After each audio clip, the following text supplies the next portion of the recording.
Can I tell you a secret?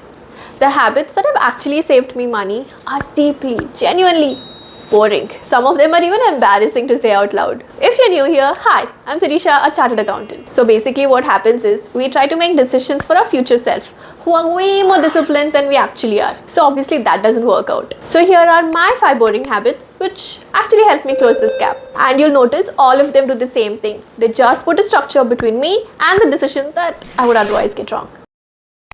So a few weeks ago, I was watching this really nice video on Instagram. You know where they do like a nice grocery haul and they pull out organizers and put everything in it and stock it in the fridge.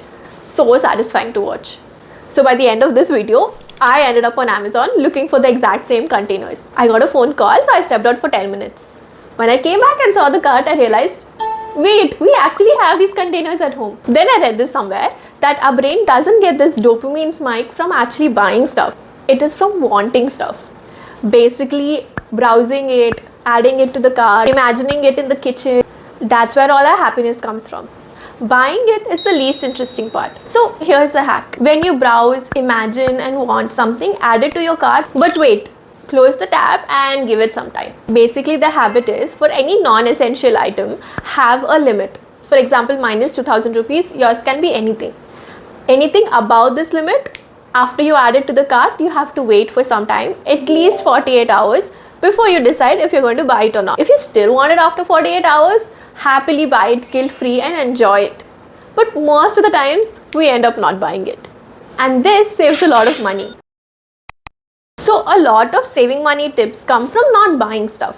Like skip that coffee, don't buy this bag.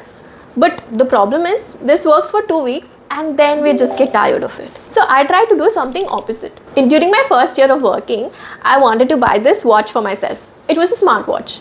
By no means did I need it, I just wanted to buy it. So instead of just buying it from my salary account and moving on, I did something different. I decided to save up for it, specifically. So any award that I got in office or any gift money that I got from relatives, I saved all of them and earmarked them specifically for this watch. It took some time. But when I finally bought the watch, I felt so happy wearing it. Now I value this watch way more than any other purchase. I still have it, I still use it carefully, and it's still very special to me. So basically the habit is, when you have to buy something non-essential, have a saving goals towards it. Not savings goals, but this specific saving goal.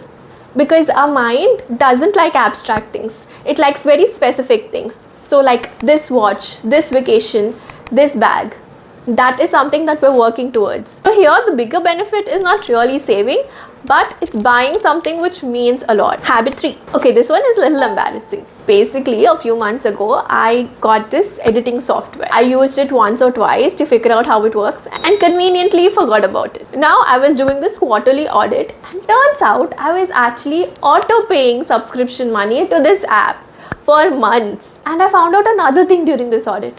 I thought my most non-essential expense is eating outside food. Turns out it's actually the cab rides.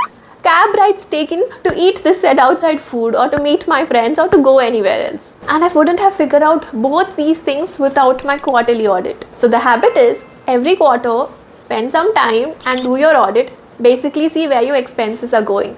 You can see it in 2 ways. One is see all your auto transfers, to see if you have any subscriptions. If you haven't used anything in 60 days, you can cancel it. And second is see your bank statement, your card statement, and see where your major expenses are going. You might be surprised like I was. This is a leak where money is flowing out. But we cannot fix this leak without realizing that there is one. Habit 4. So my laptop is 4 years old. My phone usually 3 years old. And my suitcase way before I started this channel. I realized a lot of times when I want to upgrade something or buy something, it's not because I need it or because it's not working anymore, but the reason was social.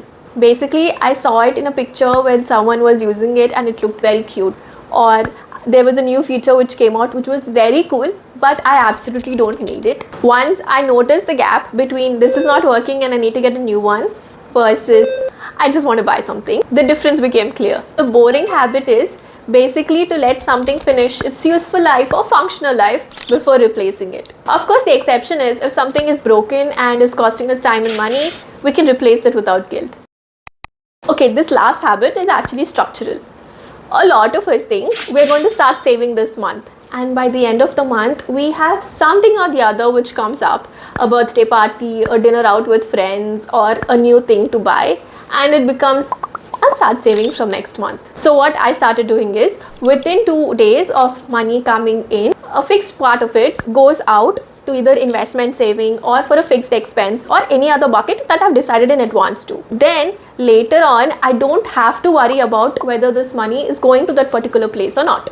So the habit is auto transfer your savings so that it sets aside and we don't look at that money anymore. Once that money is not in a salary account, we forget about it and it's not available for us. So then it doesn't compete with other bills and other expenses, and we don't have to make decisions. It's already gone and done. And this one-time setup takes hardly 10 minutes of our time. So these 5 habits are pretty boring, but they actually work. 48-hour rule, goal-based saving, quarterly audit, letting things break, and the auto transfers. If you see, none of them are saying no to things or trying to earn more. Basically, they're just putting a structure between us and the decision that we're making so that we just take better decisions. So this week, pick just one out of them and try for a week and see how it works out for you. And if you have any other boring habit which is quietly saving you a lot of money, let us know in the comment section. So that's it for this video. See you soon in the next one. Until then, bye bye. If you like this video, make sure to check out these other 2 videos which I'm pretty sure you like as well.